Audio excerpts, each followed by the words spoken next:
All right, this is lesson 7.6, and we're going to be working on factoring polynomials using GCF, which stands for the greatest common factor.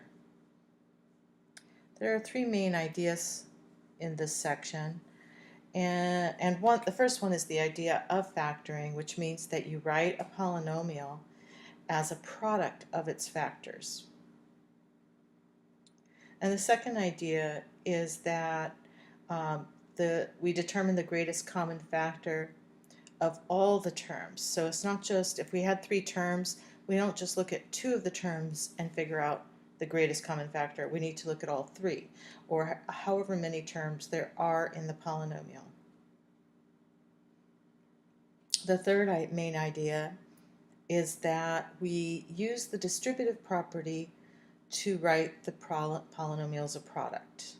So essentially we have a sum of terms, that's our polynomial, and it gets rewritten as a product of the greatest common factor multiplying in parentheses all of the remaining factors, the sum of the remaining factors after we divide out the greatest common factor.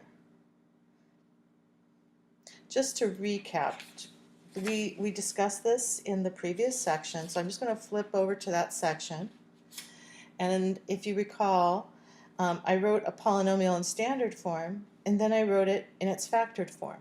If you multiply this back out, x times x and then x times 2, we get the standard form.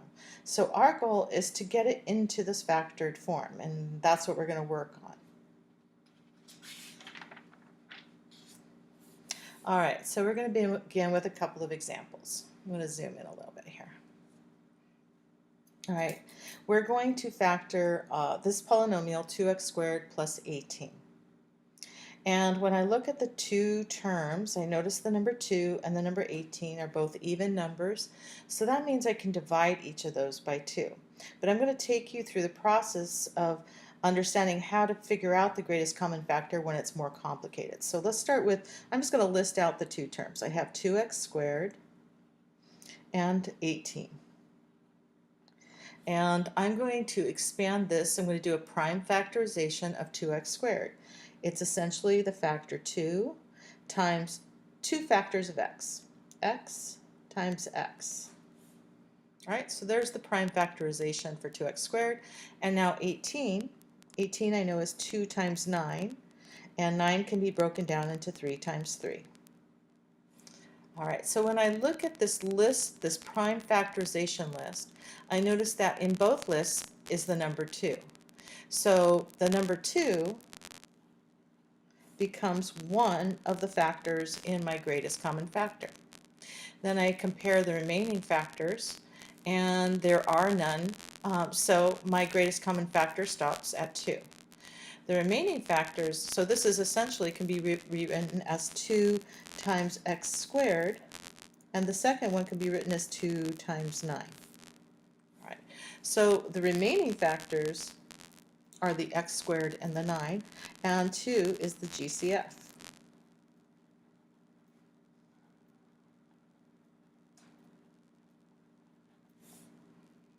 Okay, so what is the greatest common factor factorization of this polynomial? We write the greatest common factor first, then in parentheses, a sum of the remaining factors, which are x squared plus the other remaining factor, which is 9. If you multiply this back out, you should get what's on the left side. That's always the first check. So I'm just going to do a mental check here. 2 times x squared, 2x squared, check. 2 times 9, 18, check. Okay, so we've got both of those. And this is the greatest common factorization of the polynomial. Let's repeat this. Let's get a little bit harder. Okay, so I have these two terms, and I want to figure out the greatest common factor for both of these. All right, so I could start with my list of numbers, so 15y cubed, do a prime factorization. That's 3 times 5 times y times y times y. Then there's 10y squared. 10y squared is 2 times 5, and then 2 factors of y. All right, so what do they have in common? That's how we determine the GCF. Okay, so I'm going to circle what they have in common. They both have a 5, so 5 is one of my factors of the GCF. Now notice that I'm not writing 5 twice. I'm just making a list of a product of all of the common factors. So the first one's 5, I write it once. Another common factor is y. And then here's another pair of y's. So this is allowing me to write the y twice. I'm not writing the y twice because they're stacked. I'm writing them because there's 2 groups of y that both factors have in common. And then there's this remaining y, which is not common to both. So 2 factors of y in common and 1 factor of 5 in common. So the GCF is 5y squared. All right, so now I'm going to factor that polynomial. I'm going to rewrite it here. 15y cubed plus 10y squared. I start with the greatest common factor first is 5y squared. And then in parentheses, I put the remaining factors. So where do those come from? All right, so here's 5y squared in the circle here. This is 5y squared times, and what's remaining? 3y. So in the first term, I have 3y left over, so I'll start with that, plus. All right, and the second term of 10y cubed, 10y squared. I rewrote it incorrectly here. Let me fix that. Should be 10y squared. There is 5y squared, which is circled, but the remaining factor, which is not circled, is 2.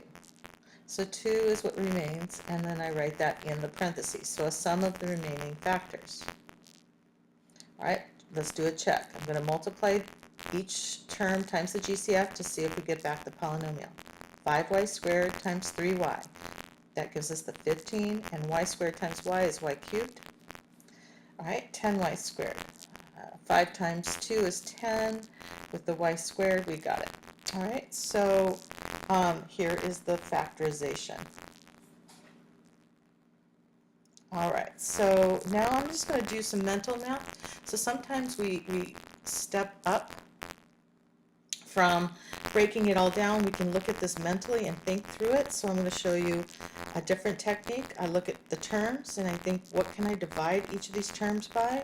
So both of these are divisible by 5. So my GCF has a 5 in it.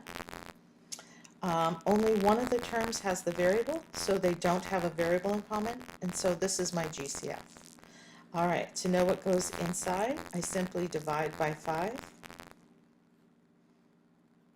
and that gives me z squared. 5's cancel, leaving z squared. 5 goes into 36 times. Okay, and so here's my factorization. I'm going to check. Remember that we just put these 5s down here as a tool to know what goes inside, so I'm just going to cover them up. And then check the distributive property to make sure that this is correct. 5 times z squared, and then 5 times 6 gives us the 30. And there's our factorization. All right, let's check this last example. Look at both terms. Think about what divides both of those numerically. Just look at the 8 and the 24. What can we divide those by? We want the greatest number that they're divisible by. So if you say 2, you're correct.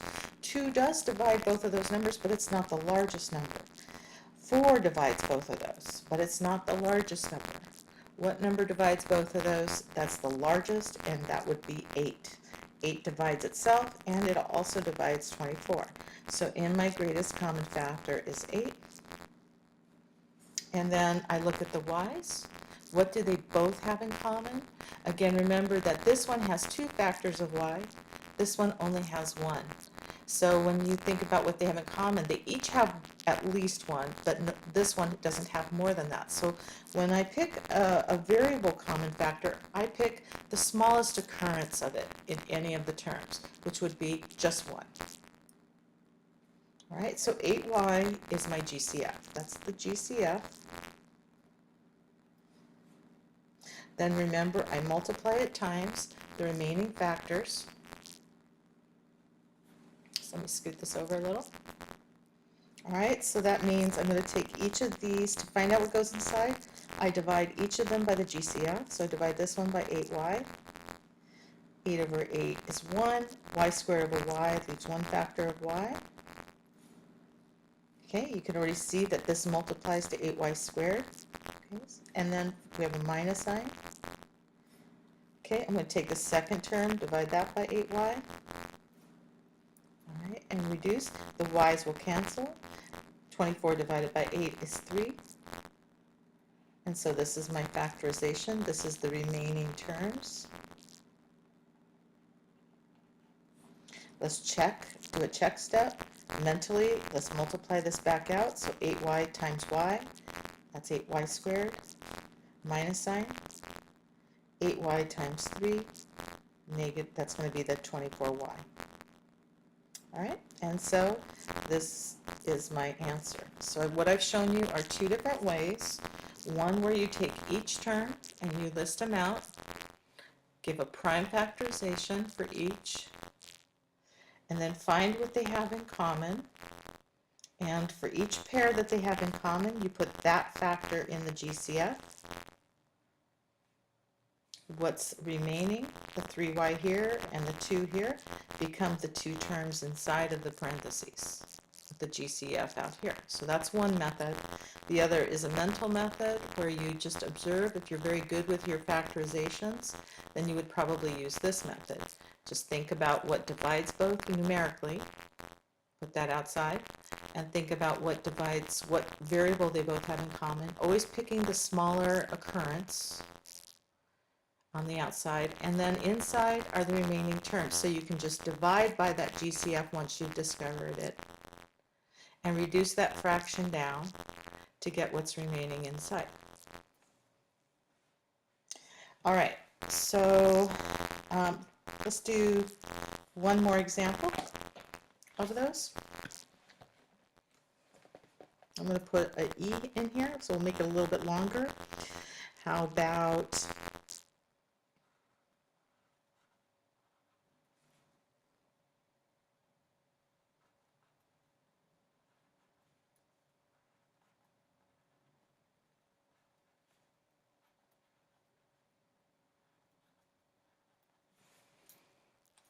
6x squared plus 9x cubed plus 15x to the fifth. So I'm going to do my mental math method where I look at each number and think what's the greatest number that divides all of them, all three of them. So 6, 9, and 15 can all be divided by 3. So I know that 3 is in my GCF. So I'm going to write 3 as my first factor. Then I look at the variables. All right, the largest is x to the fifth. The smallest is x squared. All right, you will pick the smallest occurrence of all of the variable exponent, the powers, because all of these can have at least 2 factors of x in them. This one does not have more than that. So the greatest amount they have in common is x squared. Okay, in the parentheses. All right, now go through each term and divide by 3x squared. If you need to write it, you can write it. If you can mental math divide it, do that. So 6 divided by 3 gives me 2. X squared over x squared is just 1. So first one gives me a 2 as a remaining term. All right, then I go to 9x cubed. I'm going to divide that by 3x squared. 9 divided by 3 is 3. X cubed over x squared. We can do the subtraction rule. So 3 minus 2 leaves me one factor of x. So 3x. Okay, and one more. 15x to the fifth over 3x squared. There's a plus sign, so I'm going to put plus. All right, 15 divided by 3. And then x to the fifth over x squared. Just to recall, that's x to the fifth over x squared. We're using our subtraction rule. That's x to the 5 minus 2.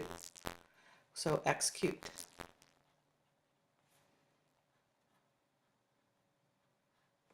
And this is our prime factorization. You also can tell that you're done because if you look inside of the remaining terms, there's nothing left that you can divide all of these by. Notice that only 2 of these have a factor of x. If I had a factor of x left in all of them, then I didn't pull out enough x's outside for my GCF. And if the numbers, if there was some number that divided all 3 of those, then I wouldn't be done. The only number that divides all of these is the number 1. So these are prime factored now. I can't take out anything higher than the 3 that originally I took out of the first part. So this is a correct factorization.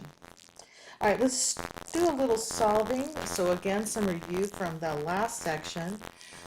In the last section, we learned about the zero product property, which said that if you are multiplying 2 values together and the result is 0, that means that one of those factors has to be equal to 0.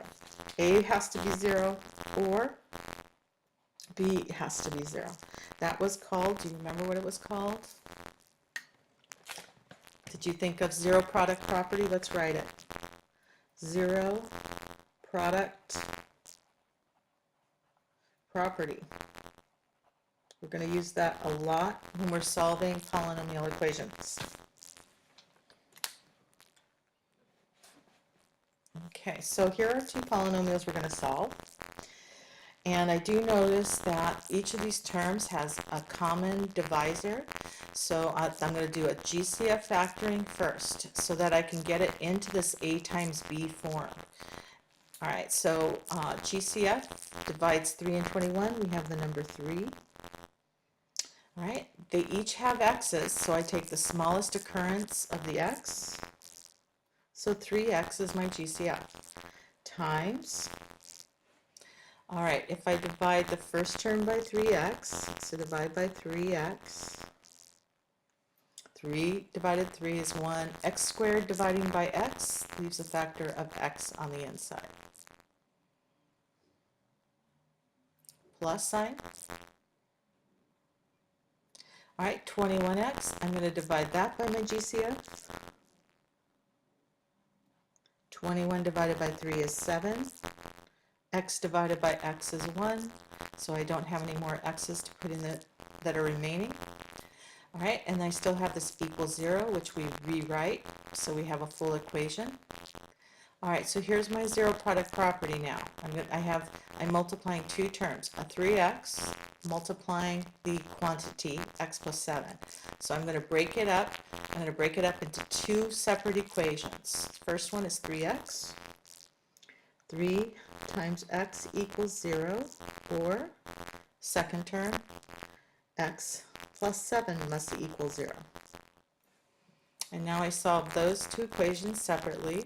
I'll divide this one by 3. And so that leaves me with the 3's reduce, divide out to 1, and then 0 divided by 3 is 0. So my first solution is that x is equal to 0. And that makes sense. If you 3 times a number that equals 0, that means x has to be 0. All right, this one subtracts 7 from both sides, and so we get x is equal to 0 minus 7 is negative 7. So these are my 2 solutions.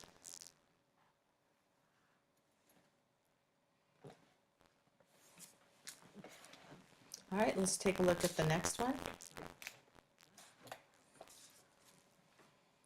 All right, now I would like to use a zero product property, do some factoring, set each factor equal to 0, but the problem is you can't use zero product property unless one side is equal to 0.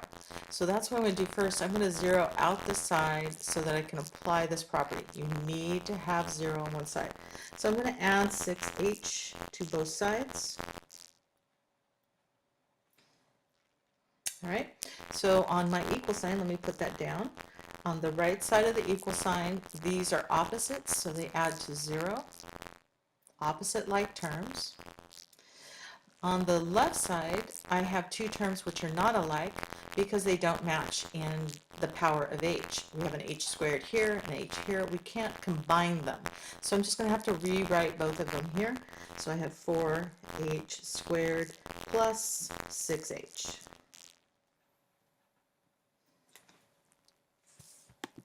All right, and so now I'm going to do GCF factoring. I begin with looking at the 4 and the 6. Both of those are divisible by 2. So I'm going to divide by 2, and then I'm going to, I notice that the smallest, they both have h's, and the smallest occurrence is just a single h. So I'll put that in my GCF.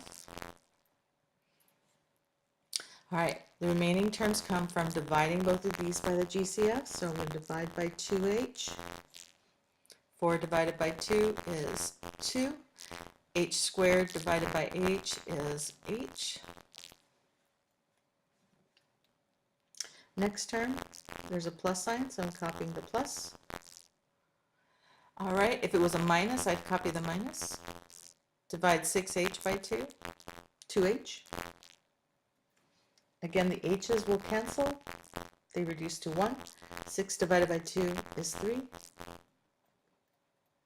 I'm just going to do a quick check, make sure if I multiply it back out, I get the original polynomial. So 2h times 2h is 4h squared. 2h times 3 is 6h. It works. All right, so we use zero product property now because we have that 0 on the right side.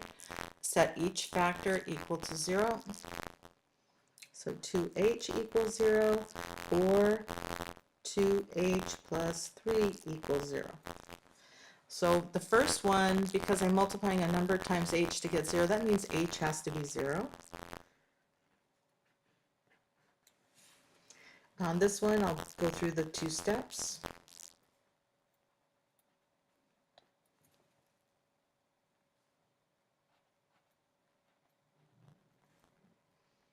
And then divide both sides by 2. And that leaves me with h equals the fraction negative 3/2. All right, so that's it for practicing together. Now it's time for you to crack open the book and do a little practice on your own. Good luck.